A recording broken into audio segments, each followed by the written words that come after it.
இந்த சனிக்கிழமை இந்த மாலை 4:30 மணி அளவிலும் நம்மை ஆசீர்வதிக்கக்கூடிய ஆண்டவராகிய இயேசு கிறிஸ்துவனுடைய 757வது தேவ செய்திகளை யெகோவா பேங்கிங் லோன்ஸ் மற்றும் ஜே ஸ்கொயர் அன்னை அவனியோ உங்களிடம் வழங்குகிறது.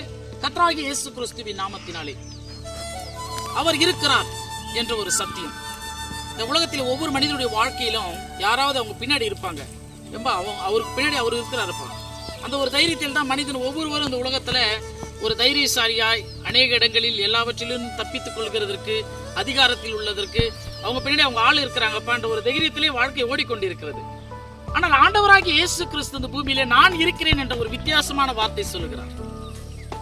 அவர் ஒரு சில விஷயங்கள்ல மட்டும் அவர் கூட இருக்கிறவர் கிடையாது. பைபிள்ல பாருங்களேன், எவ்வளவு விஷயங்கள் தெரியுமா. முதல்ல நம்மை தேற்றுகிறதற்கு ஒரு ஆள் வேணும். இந்த உலகத்துல ஒரு திக்கற்ற நம்மை போன்றவர்களை தேற்றுவதற்கு கர்த்தர் சொல்லுகிறார், ஒரு தாய் தன்னுடைய பிள்ளையை தேற்றுகிறதை போல நான் என்னுடைய ஜனங்களை தேற்றுவேன். எவ்வளவு ஒரு தேவன். இரண்டாவது பாருங்க, வாழ்க்கையிலே அவர் நம்மை விசாரிக்கிறார் என்று சொல்லுகிறார்.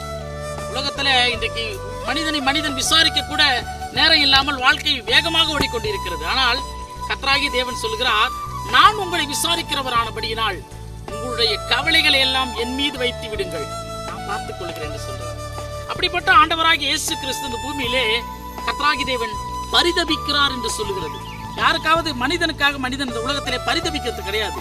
அவன் சுயநலத்தோடு வாழ்ந்து கொண்டிருக்கிறான். இயேசு கிறிஸ்துவை தேடி ஜனங்கள் பிரசங்கம் கேட்கிறதற்காக 3 நாட்கள் உணவே இல்லாம அவர் கூடவே போறாங்க மலைகள்லாம். அப்ப தேவன் சொல்றாரு, நான் இந்த ஜனங்களுக்காக பரிதபிக்கிறேன். இவர்கள் 3 நாளாய் சாப்பிடாமல் இருக்கிறார்கள் என்று சொல்லி 5 அப்பம் 2 மீனை 5000 பேருக்கு மேலான ஜனங்களுக்கு அற்புதம் செய்து போஷித்து அவர்களை நிறைவாய் அனுப்பியவர் தான் நம் ஆண்டவராகிய இயேசு கிறிஸ்து. இந்த உலகத்திலே நன்மை செய்கிறதுக்கு ஆட்களே கிடையாது, தீமை செய்யறதுக்கு ஆள் இருக்கிறான் இந்த உலகத்துல. ஆனால் கர்த்தர் சொல்கிறார், இந்த உலகத்தில் பிசாசின் கிரியைகளில் அகப்பட்ட யாவரையும், பாடுகள், உபத்திரவங்கள், வேதனைகளில் சிக்கி இருக்கக்கூடிய எல்லோரையும் விடுதலையாக்குகிறவராய் கர்த்தராகிய இயேசு கிறிஸ்து இந்த உலகத்தில் நன்மை செய்கிறவராய் சுற்றி திரிந்தார் என்று வசனம் சொல்லுகிறது.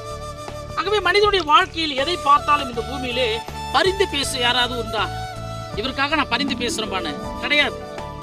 ஆனால் கர்த்தராகிய தேவன் சொல்லுகிறார், நான் உங்களுக்காக பிதாவினிடத்தில் உங்களுக்காக பரிந்து பேசிக் கொண்டிருக்கிறேன், விண்ணப்பம் செய்கிறேன். கிருபாதார பலியாக நான் உங்களுக்காக இந்த உலகத்திலே பலியாயிட்டேன். அதனால என்னுடைய ரத்தத்தினாலே இந்த ஜனங்களை மன்னித்துக் கொண்டு பரலோகம் ஏற்றுக்கொள்ளுங்கள் ஆண்டவரே என்று சொல்லி பரிந்து பேசிக் கொண்டிருக்கிறேன் என்று சொல்லி ஆண்டவராகிய இயேசு கிறிஸ்து சொல்லுகிறார். துணை செய்கிறார். கர்த்தர் நமக்கு இந்த உலகத்தில் துணை செய்து கொண்டிருக்கிறார். யாரும் நமக்கு துணையா இல்லைனாலும் பரவாயில்ல, நம் தேவன் இந்த உலகத்தில் இருந்து கொண்டிருக்கிறேன் என்று சொல்கிறார். அவர் இந்த பூமியிலே உதவி செய்கிறதற்கு வல்லவர். ஏன் தெரியுமா?